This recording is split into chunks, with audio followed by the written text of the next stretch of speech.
Good afternoon, ladies and gentlemen. With the blessings of our deity Guru Nanak Devji, PG and Research Department of Commerce welcomes you all for the 7-day Capability Enhancement Program on recent trends in commerce and management from July 12 to 18 July 2021, jointly with the Internal Auditing and Assurance Standards Board, the Institute of Cost Accountants of India. This year is a very special year in the history of Guru Nanak College as we celebrate the Golden Jubilee year. Despite the tough times, our college has remained vibrant with numerous activities conducted by the various departments and other support services.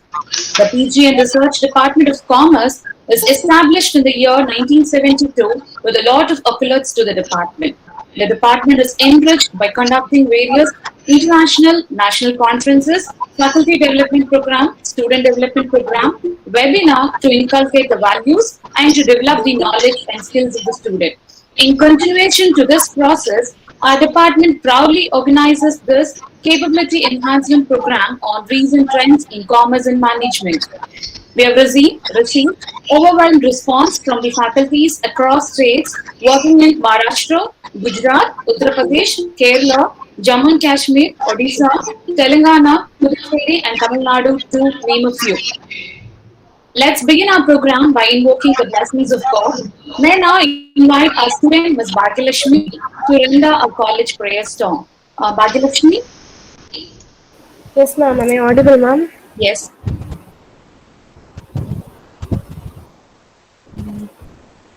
दह शिवा भर मोहे शुभ कर मन ते कब हो ना डरो दह शिवा भर मोहे शुभ कर मन ते कब हो ना डरो न डरो हर सो जब जाए लरो न डरो हर सो जब जाए लरो निश्चय कर अपनी जीत करो निश्चय कर अपनी जीत करो निश्चय कर अपनी जीत करो दह शिवा भर मोहे शुभ कर मन ते कब हो ना डरो हर सिख हो अपने ही मन को हर सिख हो अपने ही मन को है लालच हो गुण तो उचरो है लालच हो गुण तो उचरो है लालच हो गुण तो उचरो दह शिवा भर मोहे शुभ कर मन ते कब हो ना डरो जब आव की औद निधान बने जब आव की औद निधान बने अत ही रन में तब जूझ मरो अत ही रन में तब जूझ मेरो अत ही रन में तब जूझ मेरो दह शिवा भर मोहे शुभ कर मन ते कब हो ना डरो शुभ कर मन ते कब हो ना डरो शुभ कर मन ते कब हो ना डरो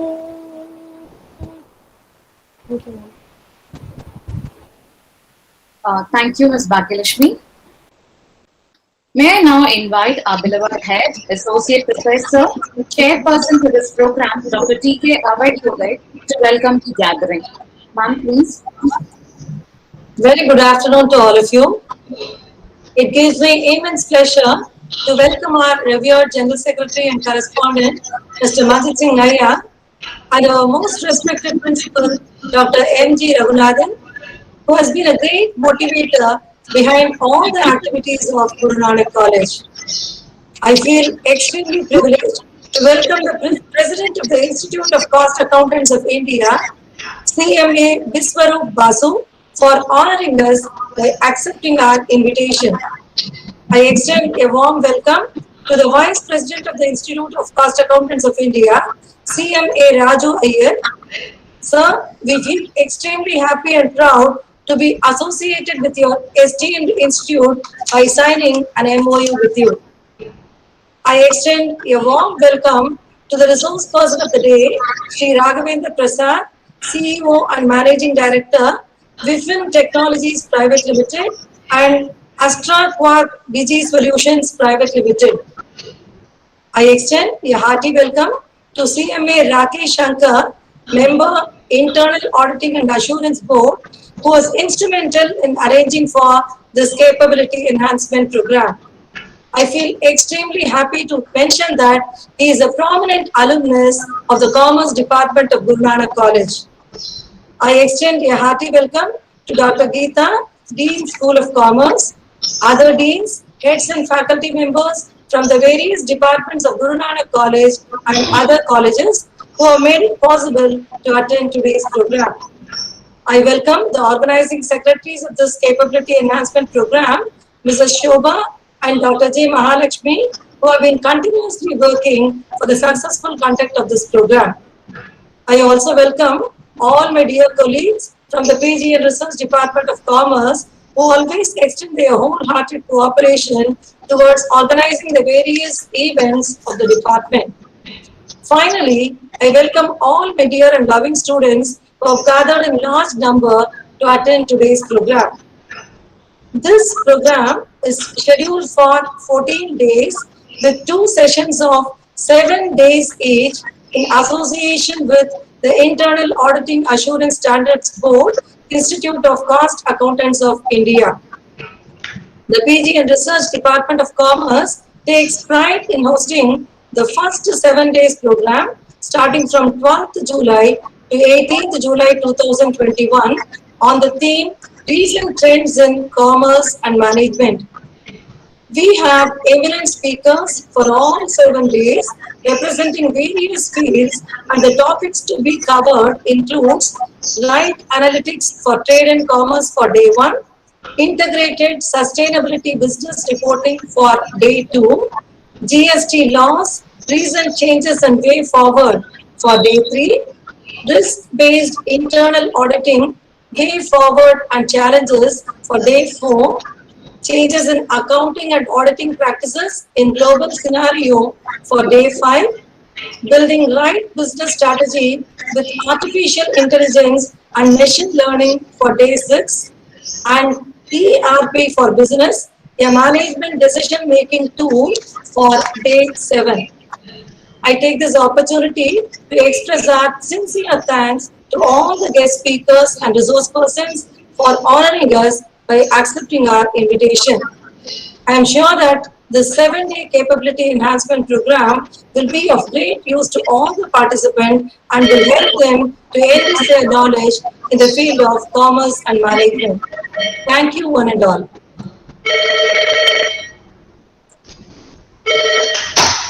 Thank you, ma'am, for your warm words of welcome and briefing us on the title of various topics to be held in subsequent 7-day program. May I now request our dynamic principal, Dr. L.J. Raghunathan, to give his presidential address. Sure, please.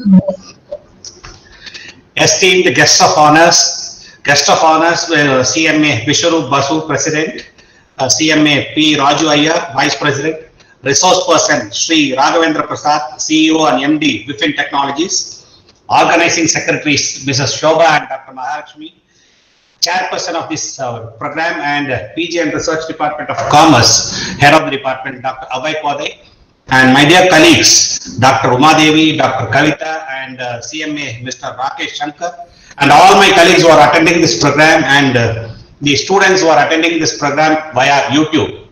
It gives me immense pleasure to share my views about the Commerce Department. Actually, Guru Nanak College, through PG and Research Department of Commerce, takes the pride of associating with the most prominent institute, the Institute of Cost Accountants of India. I hope so, because I heard a lot about things, and Madam was keeping on telling me. Apart from Madam also, every day Shobha Madam calls me thrice or 4 times to call me. I know I never picked up her phone because definitely she is going to talk about that only. Sir, you should be there, you should be there. and the entire commerce department is focused into that. And Dr. Uma Devi also used to call me, and they are keen in seeing that the principal should attend. But my role has been very well done by Dr. Amay Kode.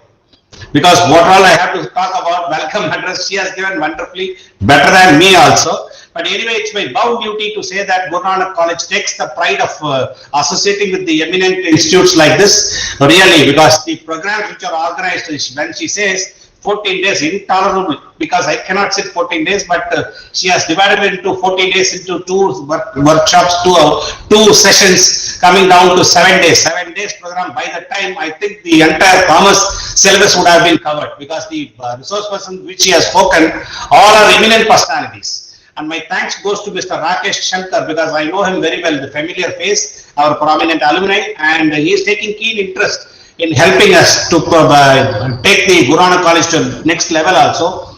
In that way, I think that the Commerce Department, PG and Research Department of Commerce is one of the biggest department in our college. As we all know that, the number of faculties, the student strength, income-wise, commerce-wise also, the demand of the courses also. Now also I get pressure. Local MLA, morning he called me and he is asking for commerce seat. Where can I go? I have only 140 seats. Even I cannot ask HOD. Whenever I ask HOD also, she will say the exact reason also. So in that way, Commerce Department leads Guru Nanak College in all aspects, and well ably headed by our beloved head of the department, Dr. Amay Kode. Madam, on behalf of Commerce Department and on behalf of Guru Nanak College, I once again welcome the guests of honors and the resource person of the day and all my colleagues who are present here.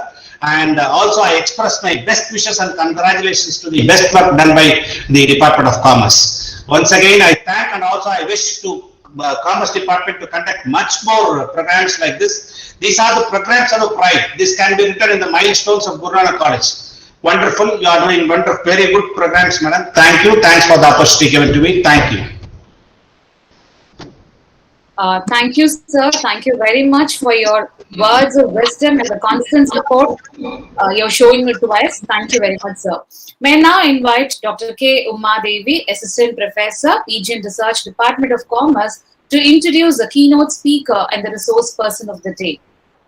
Over to you, ma'am. Thank you. Very, very warm welcome and good afternoon to one and all present here.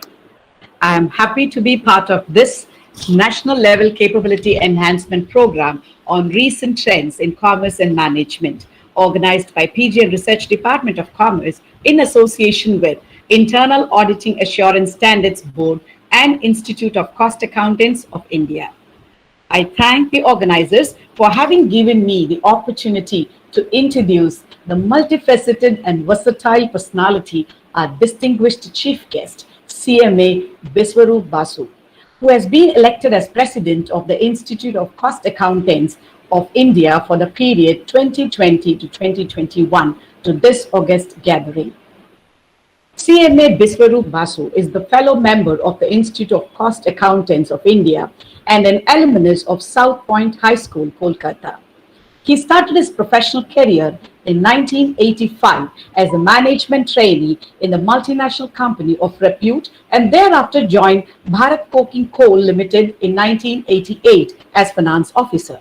Subsequently, he joined the wholly owned company of Government of West Bengal in a senior position where he served for 29 years. He has a total stint of 34 years of industrial exposure.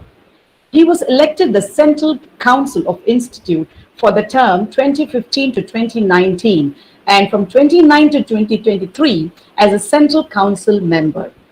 He was elected Vice President for the Institute for the year 2019 to 2020.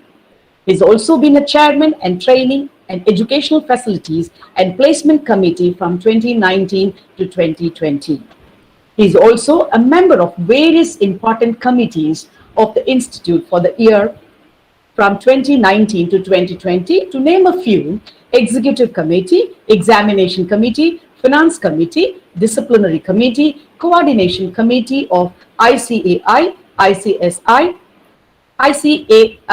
WAIMARF, and AAT Board. He served the profession as chairman of Members Service and Facilities Committee from 2015 to 2017. Journal and Publication Committee from 2017 to 2018, and members in industry committee from 2018 to 2019. During his tenure, he has taken several initiatives that would increase the scope and development of profession. Additionally, he was a member of Finance Committee in the year 2015 to 2016. He had the privilege of serving the profession as a member of the Eastern Regional Council EIRC for 3 terms from 1995 to 1998, 98 to 2001, 2004 to 2007 in various capacities as treasurer, secretary and vice chairman during the period. I wholeheartedly welcome such an accomplished personality to this capability enhancement program on recent trends in commerce and management. Welcome you, sir. I also take the privilege in introducing our eminent speaker of the day. Capability enhancement programs of the college includes various programs arranged for the overall development of the students. All the programs that go par with the vision and mission of the college caters to the holistic development of the students. I take immense pleasure in welcoming and introducing the eminent speaker of day 1 of Capacity Enhancement Program, Shri Raghavendra Prasad, MD and CEO of Astra Quack Digi Solutions Private Limited and WinFin Technology India Private Limited. Holds a BTech degree from IIT Madras, PGDM Business Administration and Control for IIM Bengaluru, PhD in Innovation and Incubation, University of Hyderabad. He is experienced Chief Executive Officer with a demonstrated history of working in blockchain, AI, virtual reality, e-commerce, innovation, incubation and entrepreneurship, venture capital, strategic partnership, and mobile technologies. He has about 30 years of experience in the practice and has experience in technology, digital marketing, and has delivered wide range of lectures in educational institutions, business houses, and chambers. Sri Raghavendra Prasad will enrich us on the topic Right Analytics for Trade and Community. Welcome you, sir. Thank you. May I now humbly invite a respected chief guest to deliver the inaugural address. Sir, please.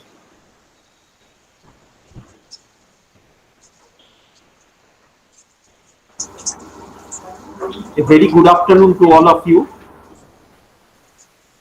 I am really privileged for giving me an opportunity to say a few words.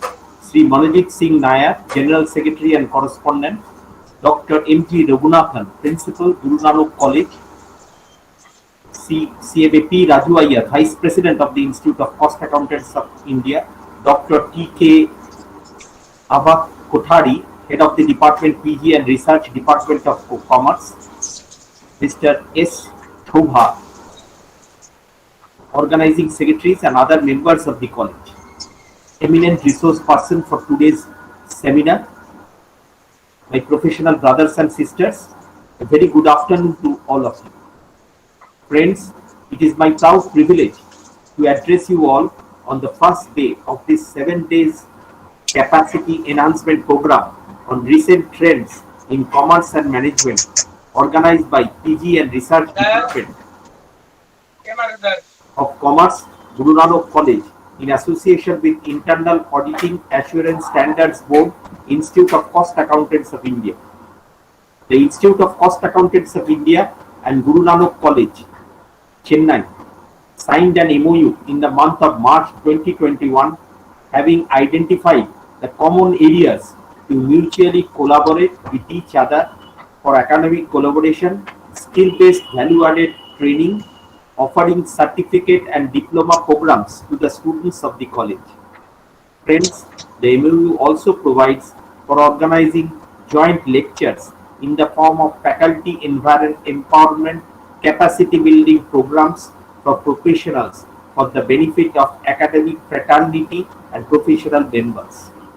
Friends, I am very happy that today we are starting this 7 days capacity enhancement program on recent trends in commerce and management for academicians, administrators, industry representatives, and students.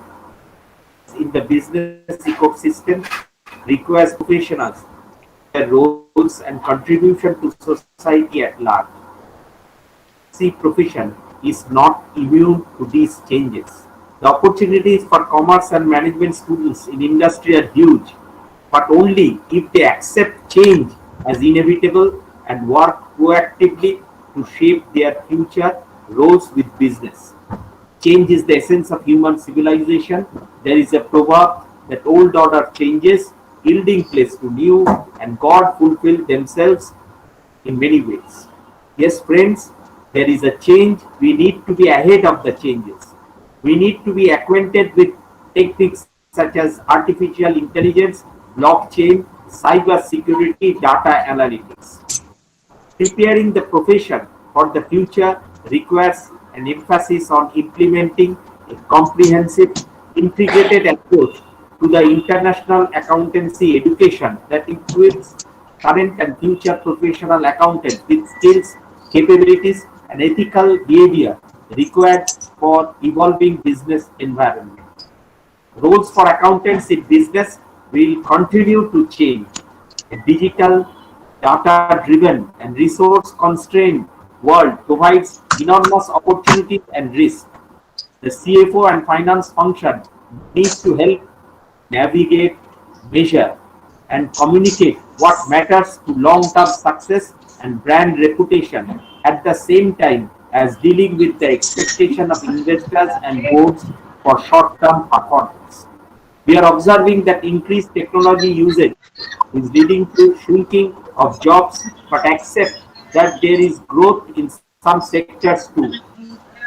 Coming up for an age when artificial intelligence and robots will replace human beings in some sectors, are changing faster than others. Harder to predict what the future holds. Political and cultural opportunities and new and unexpected jobs will be created all the time. Expect accountants' work and duties to change fundamentally in the coming years. As technology is developed to handle tasks that accountants traditionally have performed, accounting professionals' attention is likely to shift towards advisory roles, investigating expectations and anomalies identified by technology and developing processes and controls that will enable technology to perform certain necessary tasks. The technology will allow for a more complete audit that uses all available data rather than samples, and scrutinizing of anomalies will provide opportunities for auditors to provide more useful information to clients. Today, more than ever, companies need finance and accounting professionals who are developing their skills like understanding how processes work, communicate effectively with technologies, learn to advise or consult, not command, analyze data and communicate. Professional accountants who cultivate business acumen can begin to provide guidance relevant to the entire company, not just the finance department. Nurturing creativity leads to innovative solutions for some of the biggest challenges in business today. Corner of accounting. Analytical capabilities ensure the accounting function can deliver true spirit, not just historical information, while building communication and relationship skills. Those insights aren't lost in translation. Because technology will continue to change speed. Accountants have the basic IT skills, but also flexibility and adaptability to integrate new, more and efficient tools into processes.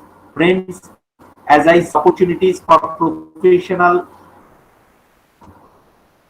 in industry are huge, but we need to focus on providing professional accountants in business skills they need to take content for all important topics during capacity programs such as analytics, trade account, integrity, sustainability, business, reading, law, recent risk-based internal auditing, forward changes in accounting and auditing practices, global scenario, building right business with artificial intelligence and business learning will immensely benefit. Before the stop, I pay tribute to Rabindranath Tagore. The mind with hand is held high to fragments by narrow domestic words, where words come out from the depth of truth, wireless stretches its arm towards perfection, where the clear stream of reason has lost its way into the desert sand of death, where mind is followed by ever-widening thought and action. Let my country. Thank you very much. I am thankful for giving me this opportunity. Thank you. Thank you very much, sir, for the constant support you have said to us through the Institute of Cost Accountants of India, and also for the joint initiative of Industry Academia Partnership and developing our knowledge in terms of recent changes in commerce and technology and their impact in business, so that we are very well equipped to meet the challenges in future. Thank you very much, sir, for your inaugural address. Due to unavoidable situation, CMA Raju Iyer, Vice President, the Institute of Cost Accountant of India, is not able to join with us this morning. May I now invite our resource person, Shri Raghavendra Prasad, CEO and Managing Director, Vipin Technologies Private Limited, Astraquark Digi Solutions Private Limited, to give his expertise talk on right analytics for trade and commerce. Sir, please. Very good afternoon to the chief guest, Bisharup Basudal, of Guru Nanak College, and my dear student friends. First of all, happy golden anniversary to all the stakeholders in the Guru Nanak College, and I'm sure you would get to see 100 years very soon, and it would continue to grow and keep achieving new milestones as you go along. Congratulations on this remarkable milestone, which is something to be proud of for all of you. And as I've been introduced, after my BTech from IIT Madras and Masters from IIM Bangalore, I worked in corporate India for and globally for close to 25 years. Then I was promoting technology ventures by setting up an incubator where we used to nurture startup companies, startup ideas, not just technology-based startups, even companies with different kind of business models from people from all streams of education who used to create wonderful enterprises. We used to promote entrepreneurs. We had some pretty good successes. Then I was with the United Nations, where I was doing the same thing for in agro domain. And then for the last 15, 16 years, I've been an entrepreneur myself. I've had a very successful exit once, venture which is into blockchain. A wonderful aspect of this entire technology base that today you can create. You don't have the license Raj to contend with. Only a new idea, a wonderful idea, which you can commercialize, which you can grow on. So, in my topic, where I'm going to talk about specifically about the analytics for trade and commerce, I'm going to give you lots and lots of stories. Okay, from the way I have handled analytics and the way we have been enabling businesses. I'll try to give you everything in a nutshell so that you will be able to appreciate the new paradigm which is setting in, which is changing the way business is done in a conventional manner. I'm sure you all would know how, in the earlier days, we used to have a one-page advertisement in traditional media or, TV spots, which used to cost a lot, and finally you can't even measure the impact. But today, every penny you spend on the digital media can be tracked, the customer's digital journey can be tracked, and you can make sense of what brings traffic to your site, which is the most effective medium, what is the cost-benefit ratio, all that you can analyze in a very effective way. So what is it that is required the basic ingredient, what is it that is required to succeed today in trade and commerce? All of you are going to step to career, or you're going to train students who are going to make a career. What will be the mark of success? What is in it for me? That's the question with all of you. First ask that question as well. See, there was a young man. He wanted to set up a business. He has some idea, so he goes and asks people who got money, wanting to support me. So the people, who got the money, they all say, okay, let me hear what your idea is. So he says, I got a duck, a mouse, and a dog with which I want to create an enterprise. Mouse, duck, and a dog with which I want to create an enterprise. But people thought he was straight from lunatic asylum. How can you create an enterprise with a duck, mouse, and a dog? So he was turned down by many people, but he wouldn't buckle down. He kept on talking to many people, and some of the investors, who have money, people who have money always want to engage other people and hear their story. So one of the guys asked, okay, this sounds interesting. Where are those animals? The duck, mouse, and the dog. I want to see. They are not real animals. They are there in my mind. Then that guy really thought this guy must be straight out of a lunatic asylum. He was not funded, but he wouldn't give it up. He went out. He did things on his own with his money, bootstrapped money. He created the enterprise. The duck, dog, and the mouse. All that. The Donald Duck, Mickey Mouse story, right? And all the glory that was there in his field. He was the richest guy. He won the Oscar many times over, and he created a global enterprise. So what is the ingredient for success in any business that you do is you've got to be passionate about what you do. And the second thing, and the most important thing, today academic world suffers from that, India suffers from that, and the second generation, hopefully, the next generation hopefully will not be bogged down by that. What is it that I'm talking about? It's the inability to think out of the box. Just do what is being told or be a cut and paste master. Let me just again give you a very short story in this. The concept, you all know Sabir Bhatia, right? The guy who created Hotmail and made $500 million. We all know the success story. But the concept of Hotmail is nothing new. It was there. The concept of mail was there even before.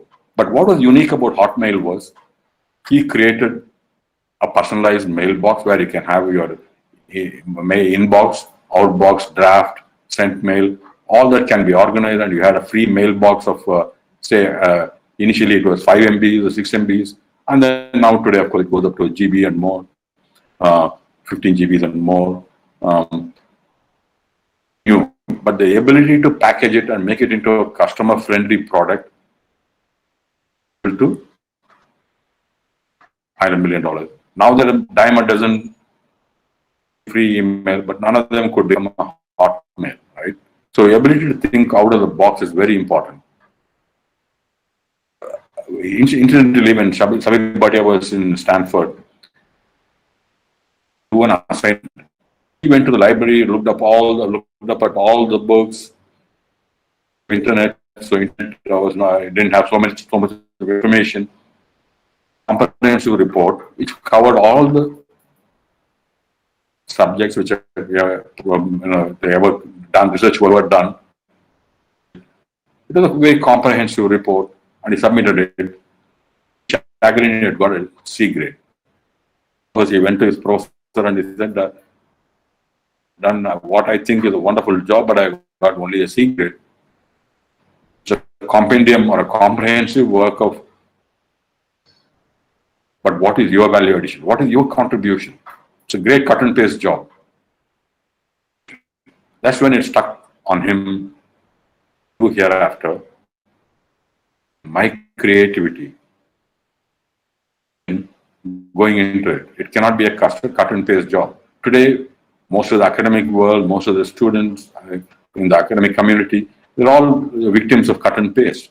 Let us not get into the cut and paste syndrome. Let us think, be able to add value we do so that we can enterprises, we can create wonderful research output which are very relevant and meaningful for the society at large. That is the most important aspect out of the box, right? You are not taught in any institute. These are something which you've got to inculcate in yourself, hard code your DNA so that you are able to think in whatever you do, right? These are very, very, very crucial for achieving success in whatever journey you undertake, whether it's in academic world or in the business world, the elements of success. And the third and the most important one, which I would like to talk about, what is the ingredient of success when, which is what all of us are looking for. What is the third most important ingredient? The second law of thermodynamics says, any system left to itself will deteriorate. Any knowledge that you have acquired will become obsolete. Earlier it used to be 6 years, 3 years, now it is as short as 1 year. 1 year, your knowledge, whatever you have gleaned over the years, can become obsolete. That's why it's very important to avoid that entropy with the second law of thermodynamics talks about. Deterioration. There is a concept called obsolescence. Knowledge will become obsolete very fast. So obsolescence you've got to get over. How do you do that? You've got to continuously keep sharpening the saw by continuously unlearning and relearning. That's very, very important. And today, it's all the more so because I feel like analytics or business in general is continuously evolving, very rapidly evolving, and newer techniques are coming in. For example, when I went to IIT, we were doing programming in Fortran 4, COBOL, and COBOL for Business, and Pascal. But today, and we had a computer which used to be like in a 10,000 square feet hall, where we used to give punch cards, which will contain the program in the format in which it has to be written. The cards would be read in a batch process, and then the output would come up. But today, all that can be done with a chip implanted in your finger, right? Or your mobile has got more computing capability than what was there in IIT in those days in the 10,000 square feet hall. So computing capabilities are increasing, and you have more and more tools which are coming into play, which makes you utilize or leverage all these assets and make better decisions continuously. So all these facilitating or enabling technology developments are making businesses much more exciting, much more challenging, much more interesting, which is what I'll touch upon now. Okay. Analytics, the concept of analytics is nothing new. It has always been there. For example, Mahalanobis, when he set up the Statistical Institute, one of the first things they all worked on was predicting the monsoon, right? A country like India, which used to depend on monsoon in those days, immediately after independence, how good or how effective the monsoon is would determine where our economy is headed.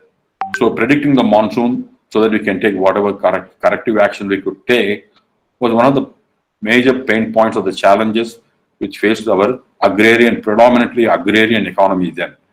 So there were models which were evolving, and all these models used to take certain limited factors, and computation capability as it kept increasing, the models started getting better and better. As we could gather more and more data, factor those data in the predictive model that was used for predicting the monsoon for the year, right? So these kind of challenges have always been there, but how do you use the tools available today in a very wise manner is what makes business interesting now, right? Einstein, when he was a professor, he had set a question paper in quantum physics, right? He used to teach quantum physics. He had set up a question paper, and he asked his secretary to type it out. The secretary went through the questions. He said, Albert, the questions are the same as the previous year. Einstein said, yes, ma'am, I know that, but the answers this year are different. Because the quantum physics was such a highly evolving, fast evolving field. The questions may be the same, but this year the answers are totally different because our understanding of quantum physics has improved in a much more significant manner. in a similar vein, the business challenges are always the same. How do you increase sales? How do you reach out to more customers? How do you reduce costs? How do you improve the turnaround times? These are the basic questions, basic challenges, basic problems of any industry. The tools have kept on changing. From the original Excel-based or Lotus 123 based tools, today we have developments in computing, which I will talk about, which have made faster decision making, data gathering, and so many other things much easier and much faster. Let me just quickly tell you what are the developments which have made analytics exciting today. Because it's very important to understand and set the context for why analytics is important, or what makes analytics a much more relevant, useful tool in today's context.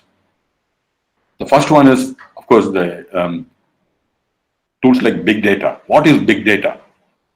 Big data like Hadoop or Mongo or any of those kind of databases have evolved from the original relational databases to SQL database. Today we have big data which can handle very high volume data, right? There are 3 V's which are very important in handling data. Very high volume, very many varieties of data. It could be subjective data, it could be objective data, it could be multi-dimensional scaling or semantic differentially scaled data. What is semantically differentially scaled data? For example, you ask in a questionnaire, you gather the data, on a perception, very strongly agree to, very strongly disagree, 5-point scale or a 7-point scale. Or rate this product in e-commerce, we say, rate this product. Some people give 5 rating, 4 rating, and the average out, and they give all the ratings and the distribution of the ratings.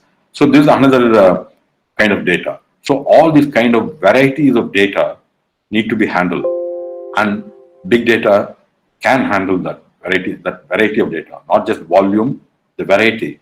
And the third most important thing in today's high transaction data is the volume, the velocity of the data to be processed. For example, if you're using your credit card, for example, MasterCard, there are simultaneously millions and millions of users exercising that, using the credit card at one of the outlets. How do you handle all these voluminous data, right? That becomes a big challenge. That's where the big data comes in. So the databases are evolving to keep the volume of data, variety of data, and the velocity with which the data needs to be processed.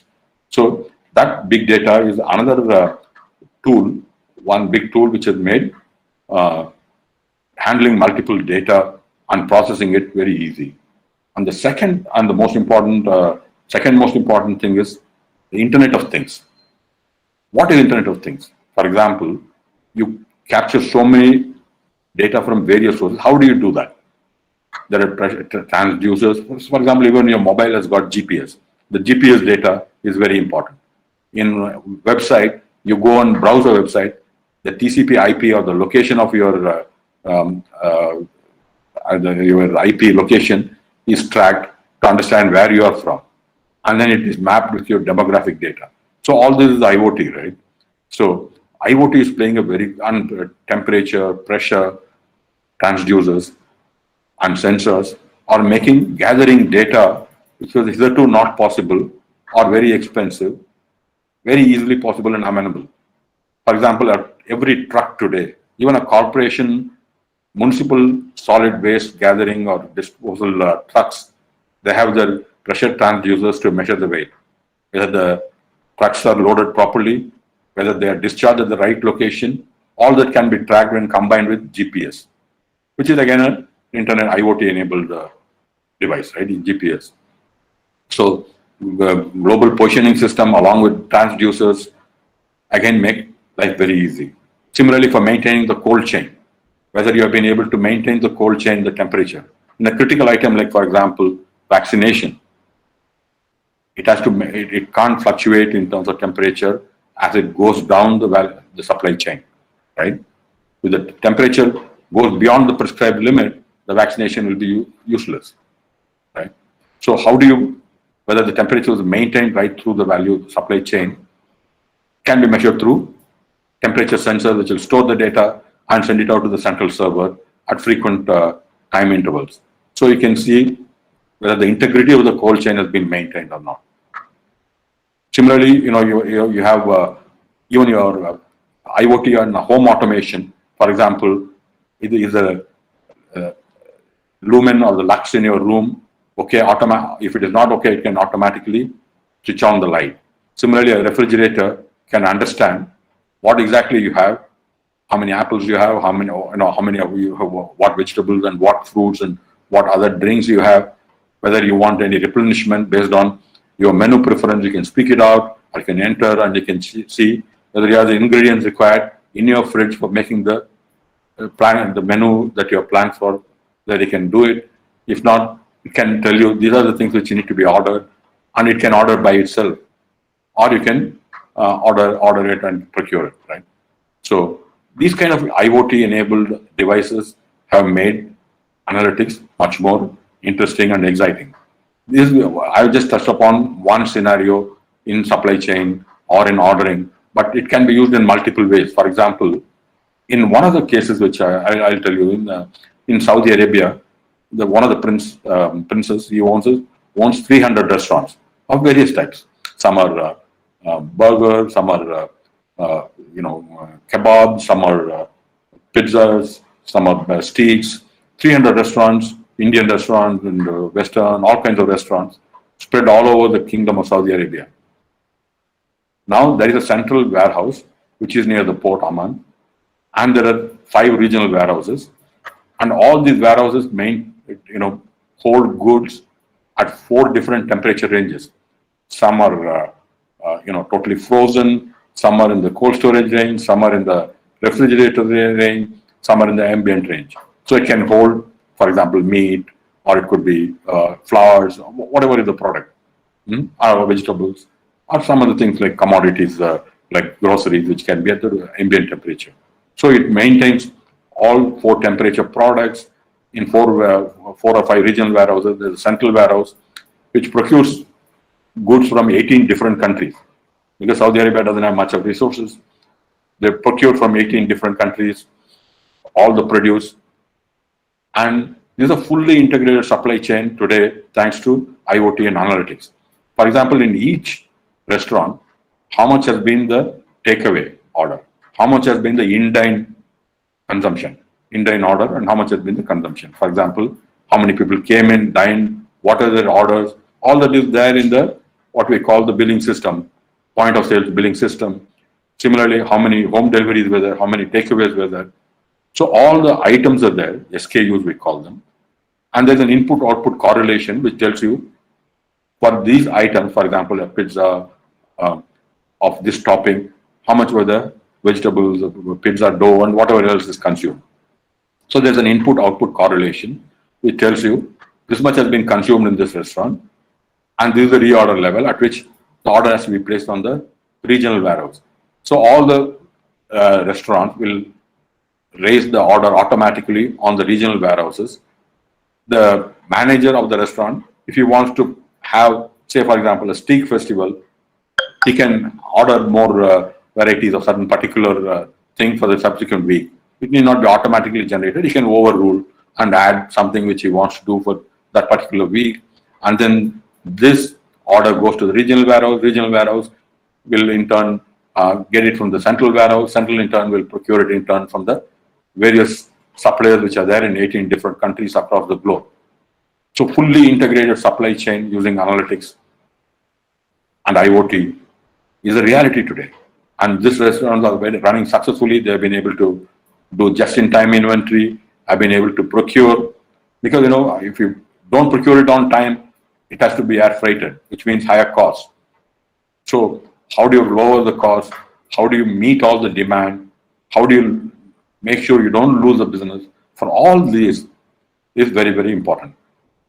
Okay. So today, even a simple business like restaurant uses analytics very extensively to optimize, maximize their profits and optimize their business processes, right? It's very possible and it's very exciting.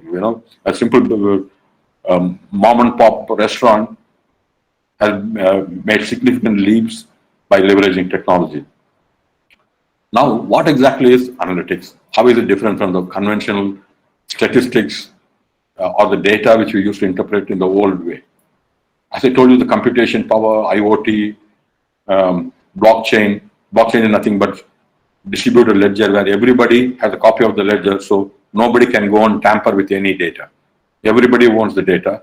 So it's not like, I can go and change the data without the knowledge of the other. So it creates an integrity of the trust-based ecosystem, and that is the use of blockchain. When there are multiple stakeholders involved, and they all need to share the same set of truth, right? So this is another one. And another big development which has happened, which has made analytics a very vital tool and a very useful tool and a purposeful tool, is developments in quantum computing. The earlier the computing powers were limited, even cloud computing, the power is limited because you're only clustering a few computers and you're making it virtually unlimited computing capability. But the computers by themselves were limited by their ability to compute certain things. For example, quantum state is like a neither zero nor one kind of a state, right? How do you handle that kind of a state? That's where the quantum computing comes in. The superposition and entanglement of data. Data is not always pure black or white. There is a superposition and entanglement of data. For example, factorization, which you use in RSA counters for multi-factor authentication. There, the factorization is one of the major things which need to be taken in for security enhancement. So factorization is not something which the regular computer can do so easily. So the quantum computing can take that kind of computation to a different level. Even the theoretical physicists like Feynman were involved in evolving quantum computing. So today, the advancements in quantum computing and other things, like I told you, Internet of Things, transducers, sensors, big data, IoT, has made or totally digitally transformed the way commerce and trade are done. Right now, just to give you I've said the context in which the analytics has become a relevant, useful, and a very tool. The complexities have been reduced thanks to all the advancements. But what exactly is the core of analytics, which is what I would like to talk about now. In simple terms, you gather the data. Data is meaningless unless you make sense of the data, right? How do you make sense of data, various data which is available? One is you've got to see the pattern in the data. You've got to interpret the pattern or discover and then take appropriate action on the data, on the pattern which you found out, right? That is the key, and that is what analytics is all about. I'll give you insights on how do you develop insights from otherwise meaningless data, otherwise just the data which is gathered and lying. How do you make sense out of the black box? Is what I'll be talking to you when I talk about specifics in some of the applications that we have developed, quite like the restaurant in Kingdom of Saudi Arabia. There are many such ways in which you can interpret the data. I'm sure many of you would have watched Wimbledon and yesterday's Euro soccer final. How many of you did? Hello? Hello? Hello?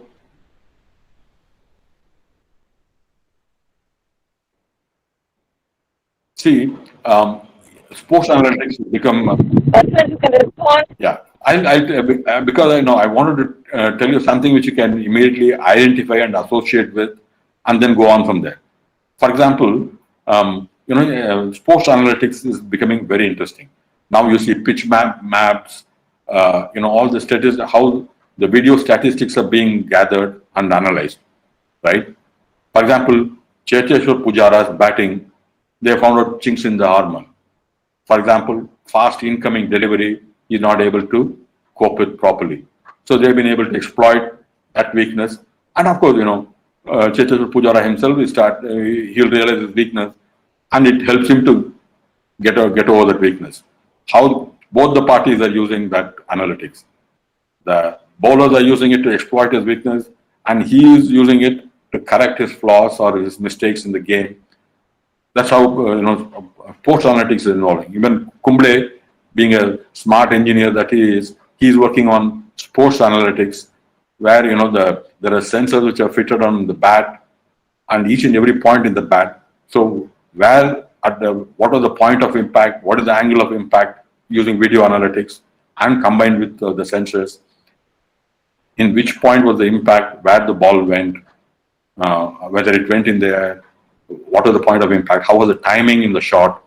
All that can be analyzed in a simple, using the bat and the video analytics, clubbing the two, and of course the pitch map. You can analyze and see what is the best way to cope with various kinds of deliveries, how to bowl, how to bat. All that is done sports analytics, right?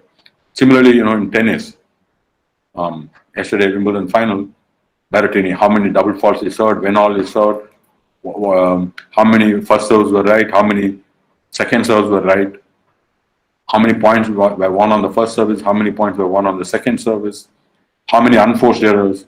All that immediately is made available for the viewer. And when he makes a fault in the first service, in the second service, is not very good. Or those kind of analytics are gathered and immediately the information is used, put to relevant use. Similarly, football, what kind of possession Italy had, ball possession Italy had, what kind of ball possession England had, how many attempts were there at the goal. All those information is studied. And with respect to the player's position, so it makes your imagination come alive to interpret the data that you gather. How do you make meaning out of the data? How do you create solutions from the data which is gathered? Otherwise, data is just a waste. It's a dustbin, right? How do you collect the data? How do you use the data meaningfully? How do you interpret the data? That is where the real ability comes in. Today, whatever the human were able to do, today machine learning is able to do. That's what ML and artificial intelligence is all about, right? That's an extension of analytics or data science. Whatever we interpret, recognize the pattern, interpret, and make meaningful decisions, the machine is able to recognize the pattern, is able to interpret, and able to give instructions on what to be done, right? The bots will take over from there. So this is what is machine learning and artificial intelligence is all about.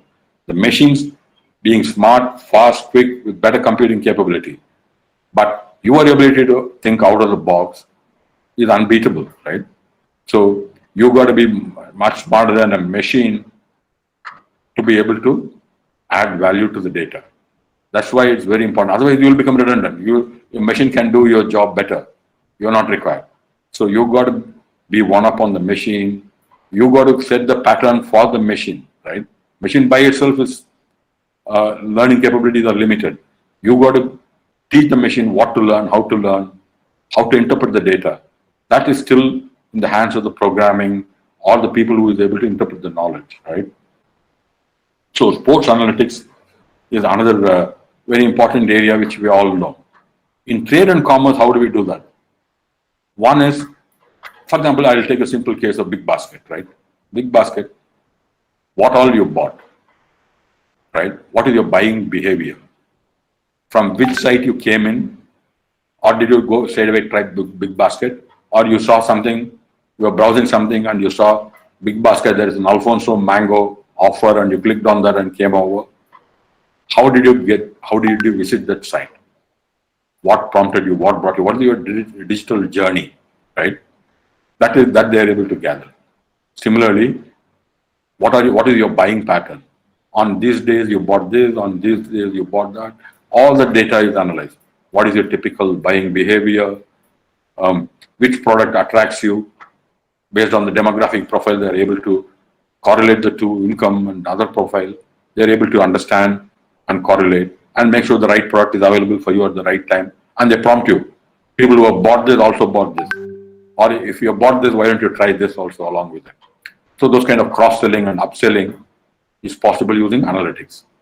Once you have the data, I bought this, For example, in CRM, we use data, customer relationship management, how we use data. For example, in one of the hotels, I was very pleasantly surprised. When you book the room, when you call them, they know from their mobile number, they're able to track my name. Hello, Mr. Raghavendra Prasad, how are you? We are looking forward to welcoming you. You have not even told them you want a room, but they're saying, we're looking forward to welcoming you. You're floored, right? Personal touch. And they tell you, last time you occupied room number 501, overlooking the park. Would you like the same room? Not that he remembers. Immediately the computer shows up. The analytics dashboard comes up and he says, Raghavendra Prasad, he stayed in this room. These are the things he ordered. This was the car he engaged. This was the driver. So immediately the guy is able to say, sir, last time you took this car, shall I book the same car, same driver? Muniandi was the driver, shall I book Muniandi for this time also? They can create that intimacy with you, right? Last time you order, when you were there was a pizza festival, but this time there's a steak festival. Would you like to be part of that steak festival? So they're trying to sell, cross-sell, upsell, and get more out of your wallet by offering you more products and services, right? Again, based on analytics. So how analytics integrates all dimensions of business, not just the supply chain, not just the customer journey, but also the customer preferences.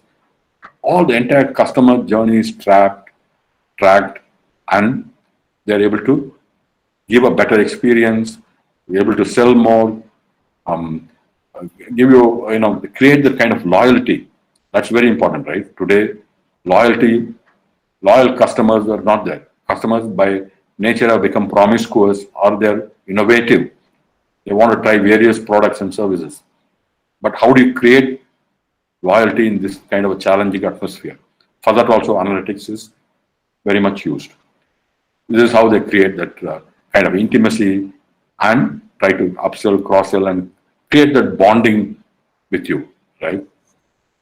So these are the ways in which it can be very powerful. Similarly, in Flipkart, I'll go back to the Big Basket journey. Big Basket, for example, the truck, where all it went, how many minutes it stopped at each of the places for what delivery. Has the delivery been effective?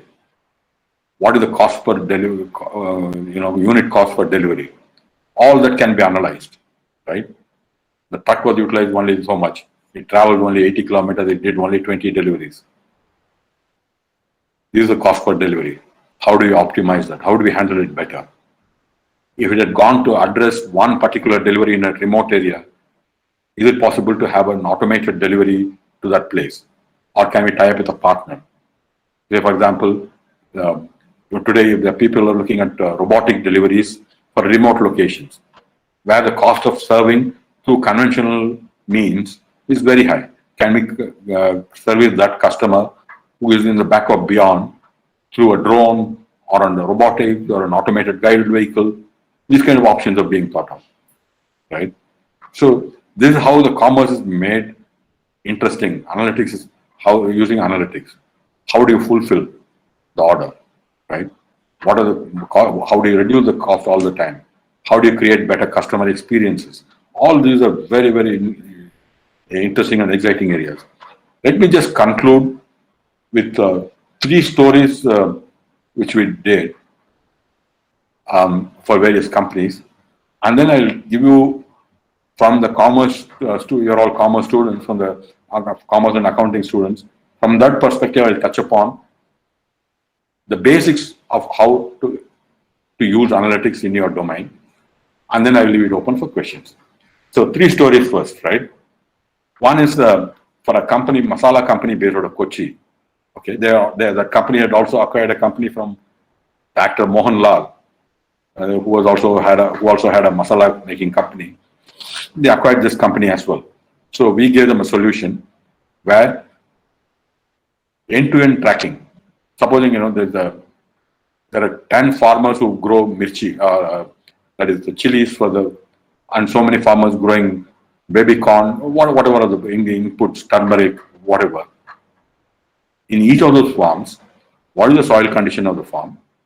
What farm ID, the soil condition of the farm, the water parameters of the farm. What is the pH, what is the EC, what are the TDS, what are all the parameters of the water, what are the crops in the neighboring farms, right?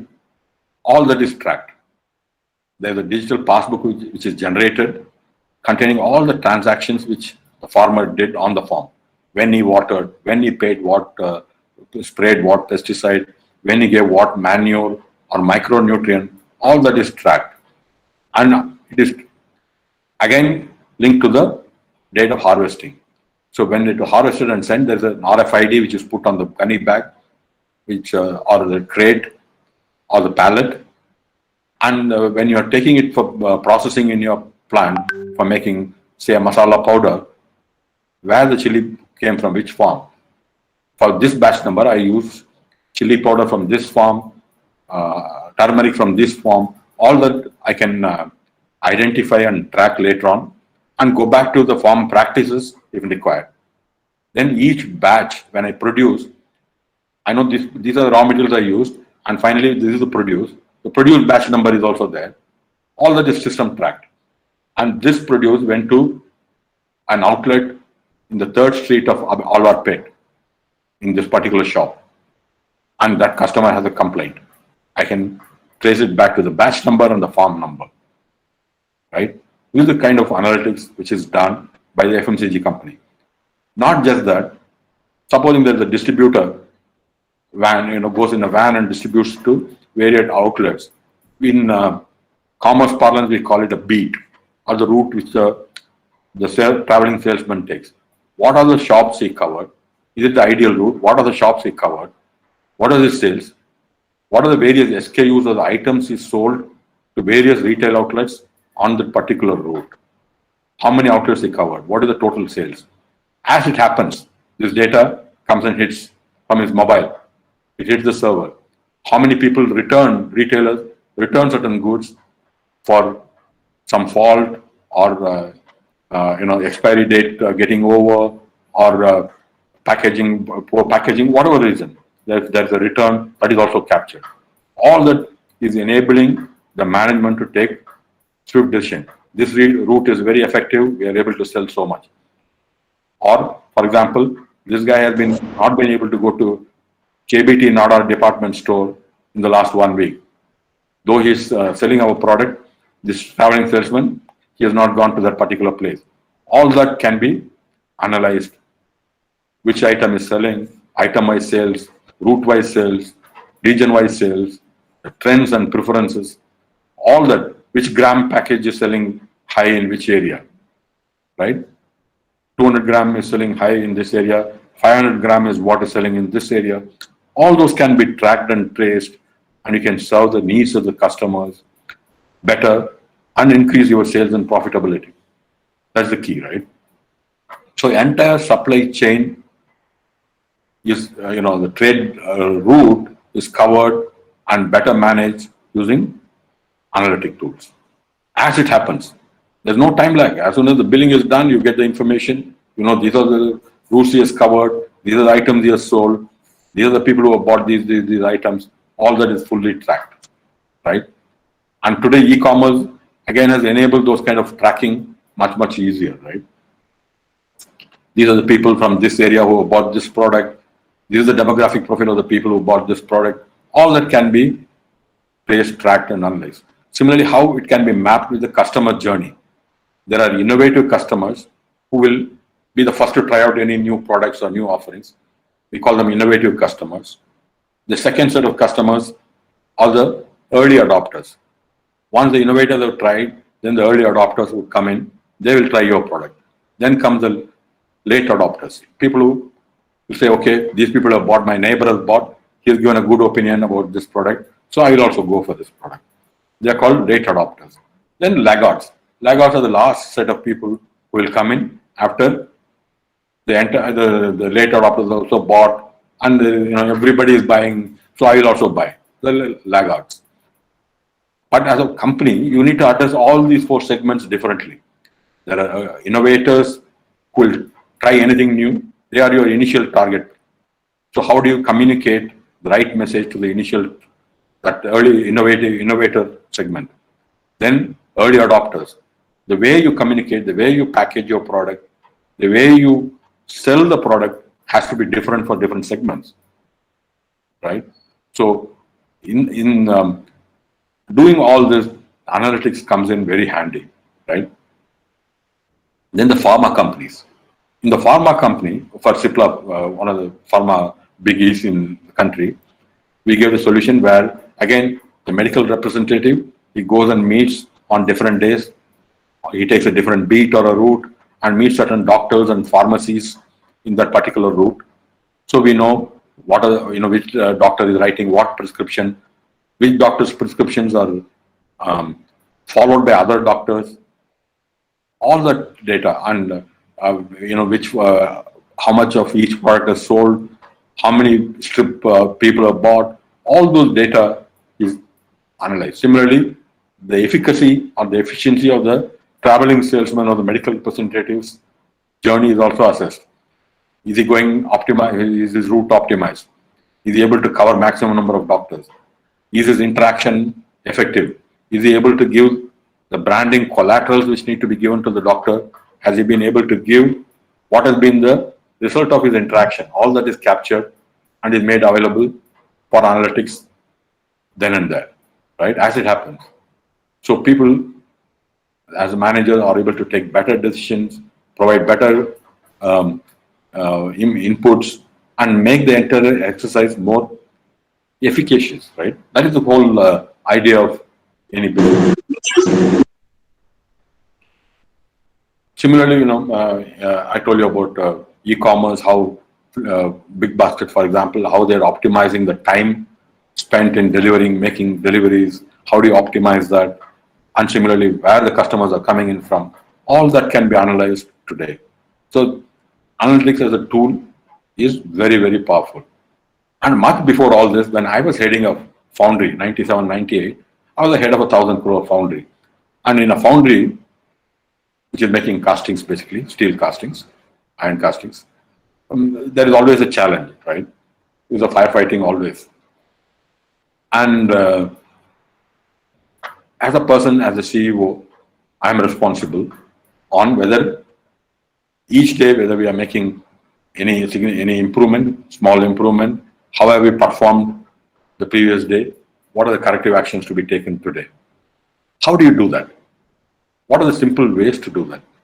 Well, in those days, there was no major computation systems and all that. So what I had evolved was, what is the net saleable castings for the day? Okay. Net saleable castings in terms of tonnage multiplied by average price.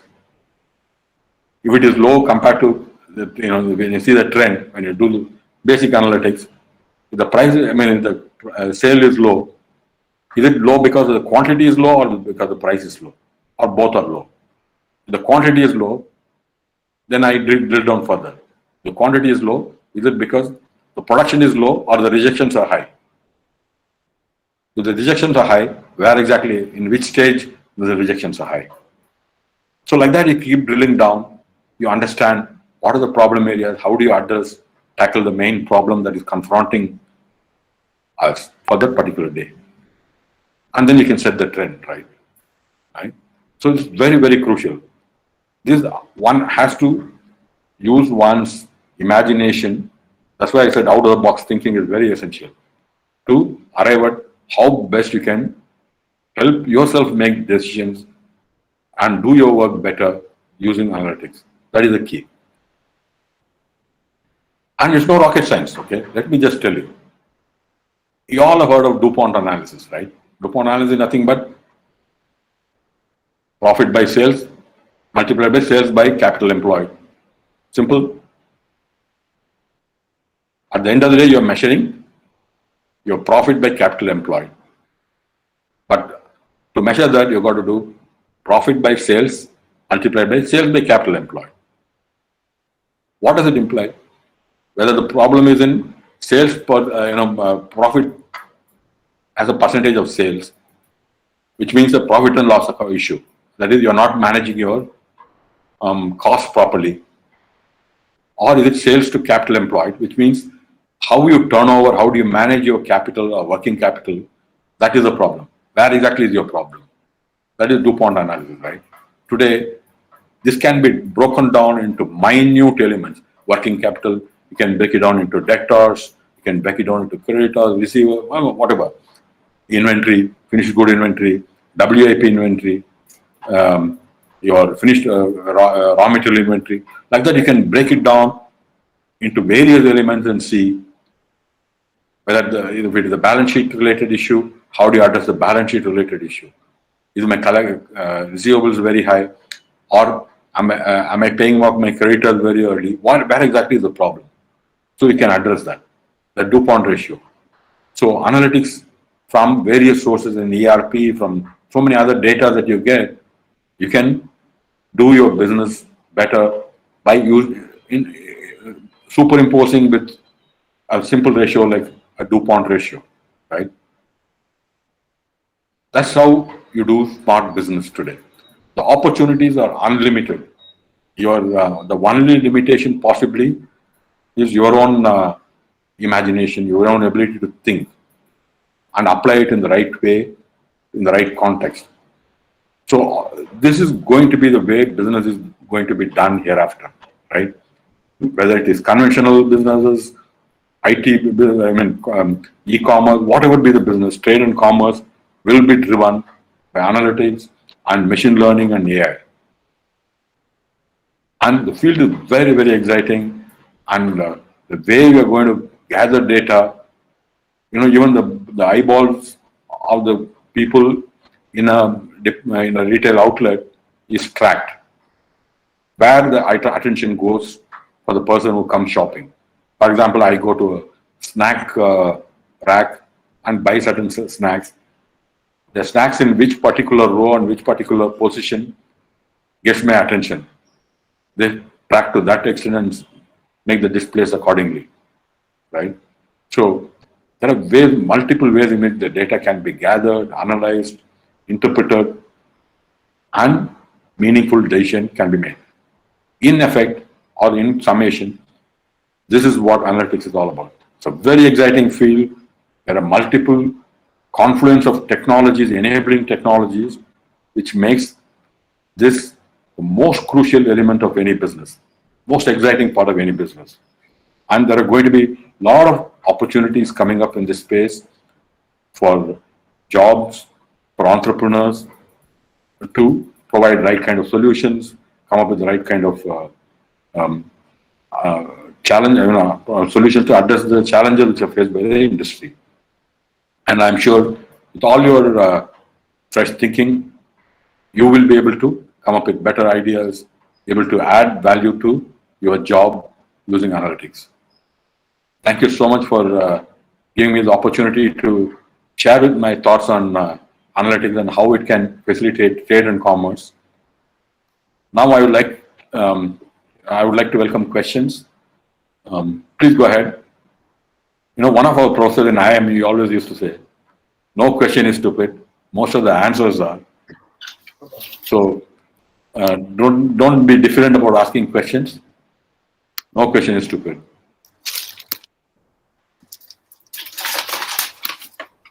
Now the floor is open for discussion. I request the participants to unmute yourself and clarify your doubts, please.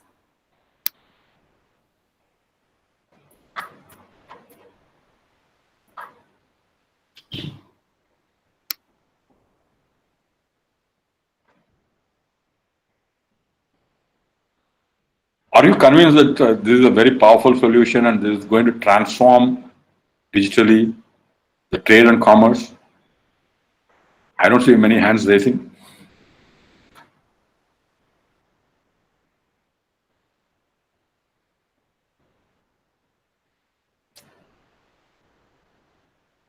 Believe you me, the way the business as usual is not going to work anymore.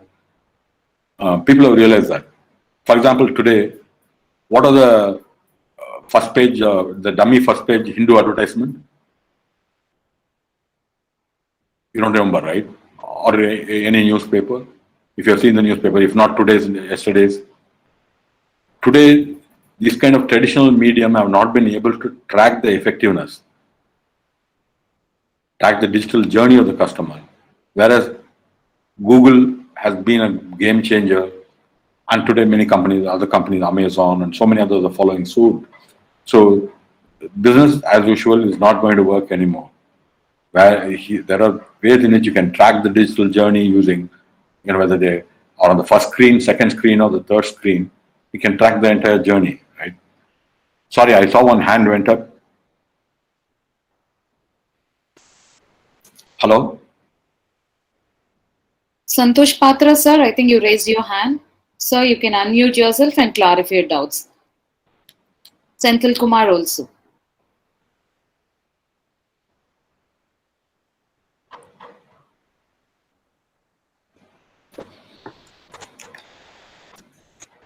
Sir, I have a question. Yeah, please. If analytics is going to be the talk of the day, or it's going to it is more important for the business or to sustain in the challenging environment. So how about the small business or the small vendors? What will happen to them if they don't focus on the analytics? See, for example, small businesses also, the solutions which are coming up today are coming up with analytics. For example, it's left to the imagination of the owner to make sense of the analytics. But for them, small businesses, one product like Zoho, for example, which is predominantly used by smaller businesses, it comes with a lot of analytic capability today. It tells you which items are moving fast, which items are lying in your inventory for longer. So as I told you, it's left to your imagination to use it. If you don't use it, you're going to be the one who is going to lose money, right? So it's important that the smarter entrepreneurs today, they look at things differently, and business as usual will not work. They need to realize that. And today, the enabling software, even for small and medium businesses, micro businesses, do come with analytics. They tell you, these are the non-moving items, these are moving items, these are the ones which are lying for long. You've been able to sell this much. These are the unit sales. How do you get more out of the customer's wallet? Some of the things the people have been doing it very intuitively. Intuitively, what they have been doing, they can do it better, backed by data. That's what analytics is all about. Every petty shop owner knows how to get more money intuitively. For example, they sell, they used to sell recharge packs. They know what to sell in summer, what to sell in winter. They continuously keep trying to get more from the customer's wallet. But now, the petty shop near my house even sells pen drives.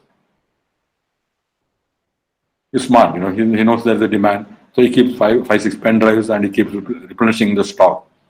So how do you get more out of your wallet is something which can be done. It's simple, 10, 15 minutes of data, spend on it.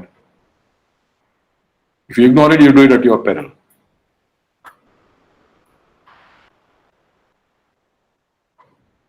Thank you, sir. Yeah. See, every business is a growth business. There's a very interesting book called Every Business is a Growth Business. Right?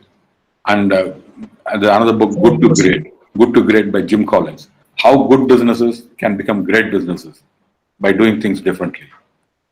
Right? For all these are tools which are required. Every business is a growing business if it's done the right way. Provided you are able to sell what the customer wants and more of it to more people by cross-selling, upselling, and all these analytics will be very useful, very helpful. Otherwise, you see, so many restaurants opening and closing because, at the end of the day, they don't understand. You need to use your data smartly. There are some restaurants which have only 1 or 2 items, but people flock to those restaurants to buy those particular items. There are other items which will offer Chinese, Indian, continental, blah, blah, blah, the entire works, and finally they wind up. Sir, one question, sir. Yes, please. Sir, for the past April, May, and June, we do not have any trade. We do not have any trade across the country, sir. So, how the BSc alone is above 52,000 points, sir? See, for example, you're talking about BSc, right? Bombay Stock Exchange. Yes, sir. Yeah. See, But daily yeah. it is a high. It is finishing on only in positive rate, sir. But we do not have any trade for the past 2 to 3 months. How, sir? Okay. When Rakesh ji told me, you're going to talk about trading and commerce, I didn't realize I'd be talking about stock trading as well. Okay. The stock market is a different market, different animal altogether. Okay. There are various ways in which it can be explained. For example, today we are talking about a company which is making losses, which is going public, right? Which company is that? Which company, There's sir? one company which is making huge losses, which you have used, I have used. Now we can recently see that Adani also loses No. stock market I'm prices. asking you a question. There's one company which is going public now, Yes, sir. which you have used, I have used, which the company services I have used, you have also used, but the company is not profitable. You know which company it is? Don't know, sir. Zomato. Oh, yes, sir. Now only they recently launched IPO. Yes, sir. Yeah. Zomato is the talk of the town now. See, Yes, sir. while Zomato is priced so high because it's expected to be one of the few players who will be garnering the major share of the market. And Indians at the end of the day will be paying, say, 100 rupees per day, 70 rupees per delivery. Okay? 70 rupees per delivery. On average, and every Indian will order maybe 20 deliveries in a year. I'm just assuming. Okay. 20 into 70 is 14,000. Sorry, 1,400. 20 deliveries into 74, 1,400. If 5 crore Indians order, it is 7,000 crore top line for Zomato. So stock market sells you dreams. Stock market takes into account the potential for the future, right? Yes, sir. And it's a different animal altogether. It doesn't talk about the current reality alone. While current situation, current reality is important, stock market takes into account the future. What we call it discounts the future. Yes, sir. Okay. And that's how this thing is built up. While what you're saying is right, the GST collections are going up. The exports are up. India has done very well in the export front during this year. Yes, sir. You know that, right? Yeah. Yes, sir. Yes. So it's not all that gloomy. Yes, there are certain sectors which are terribly hit. For example, hospitality, tourism, travel, all that is terribly hit. Movie. So, and again, people are getting into OTT to release their movies, right? Yes, sir. Analytics. There again, analytics. What gets you, which OTT platform is preferred. All that, there again, analytics comes into picture in a very big way. So this is the time, for example, even you guys, hats off to all the faculty members and you and all the students. You've been able to cope with such a drastic change which has happened in the last 1.5 years, right? How education is being delivered and consumed has undergone a cataclysmic change. So, as I think Basuda was saying, change is the only constant. Right? And so, today we are witnessing such change everywhere. Right? So, there's a pent-up demand. Automobile sales went up because people are not buying anything for 6 months. But then all the pent-up demand ballooned, and there was a big boom in automobile sales. So, it's cyclical. Hopefully, it will also be. It will also revive. India is a country which is very resilient, and people are betting on that resilience. Okay, sir. Thank you, sir. Thank you. Raghavendra sir, Rakesh here. I have a question. Yes, sir. Now all the data is it is being tracked by Google. The places wherever we go, or even the maybe the medical prescriptions, even the Procto is using the Google server. Are we not moving to an age where even the pharmacist or the medical shop will be able to use our medical history which is available online, and then or even the restaurants for that matter will say that you have got a high diabetes, so we cannot supply you with this food. Will we march towards that type of situation? Any technology, as Rakesh you rightly said, it's a double-edged sword. Yes, there are the threats of information being abused. If it is used properly, it is good. If people are able to come up with something which is more suited for the population which they are addressing, that's good. That's a good side of data. The other bad side of data can be leaked. So security is continuously evolving. So that people who are, that's where blockchain comes in along with analytics. Or people are able to see only what they are entitled to see. And of course, our data is being monetized by many other companies. Today, that's an inevitable part of the whole thing.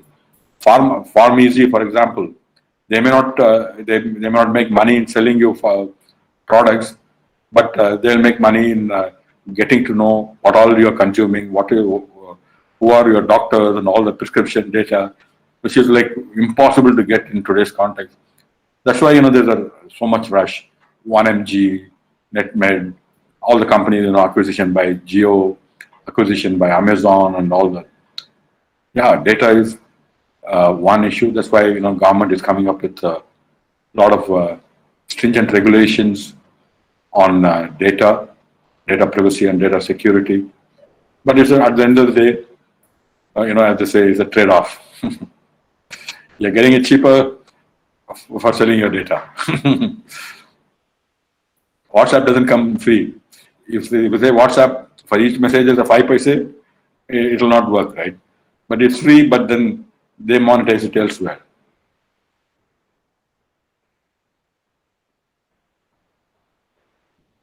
So part of it we are to blame. We want everything free. So they look for revenue streams elsewhere.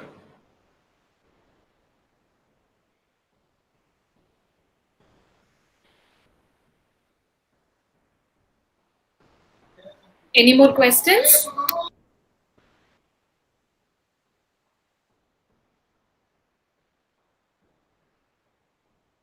Sir, it's a very informative session, sir. Thank you. So thank you, sir, for sharing your expertise and knowledge in analytics, big data, Internet of Things, and commerce and management, with a lot of real-time examples, precisely helping us to understand the subject and how this technology used in trade so that they can sustain their business in this challenging environment. Thank you very much, sir, for your in-depth knowledge in the subject. Thank you. Thank you. We now invite Dr. R. Tamilchelvi, Assistant Professor, PG and Research Department of Commerce, to propose the vote of thanks. Over to you, ma'am. Very good afternoon to all of you. It's my privilege to propose the vote of thanks. First of all, my sincere thanks to Almighty God for making today's program a grand success. On behalf of department, my heartfelt thanks to CMA Biswarup Basu, President, Institute of Cost Accountants of India, for spending his busiest time in gracing the occasion. Thank you, sir. I am very grateful to CMA P. Raju Iyer, Vice President, Institute of Cost Accountants of India, in his absence here, for rendering his assistance in organizing this program. I would like to express our profound gratitude to our resource person, Shri Raghavendra Prasad, CEO and Managing Director, Vaishnavi Technologies Private Limited. Sir, you truly made this day very special for us. Your words and the intellectual way of imparting knowledge regarding the analytics for trade and commerce with some interesting stories which has added to the glory of this program. Thank you so much, sir. We are grateful to you, our most revered General Secretary and Correspondent, Sri Manjit Singh Nair, for his constant support, vision and commitment towards the progress of the institution. I would like to acknowledge our gratitude to our vibrant leader, beloved Principal, Dr. M.G. Raghunathan, for his never-ending support and guidance to the department. My heartfelt thanks to our beloved head and chairperson of this capability enhancement program, Dr. T.K. Avikodi, who has put in great efforts in organizing this program. Our sincere thanks to CMA Rakesh for his wonderful assistance in organizing this program. We are proud, very proud to have you as our alumni, Mr. Rakesh. Keep going, rendering your support to the department. My sincere thanks to our organizing secretaries, Dr. J. Mahalakshmi and Mrs. Shobha, for their excellent coordination in this program. I owe special gratitude to the distinguished participants from various parts for their involvement and their willingness to participate in this session. Thank you to all of you. Keep continuing your support for the remaining programs also. I also extend my thanks to our dear colleagues of PG and Research Department of Commerce for the enormous cooperation in organizing this program.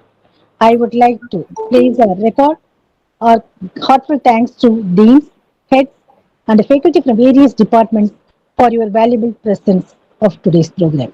Last but not the least, I thank our dear lovable students for your cooperation in making this session a resounding success. Once again, I thank you all for your attention. Thank you. Thank you, ma'am. Kindly fill the feedback form which is posted in the chat box. Thank you all, dear participant. Thank you all once again. Stay safe, stay connected for the day 2 event the same time. Thank you all.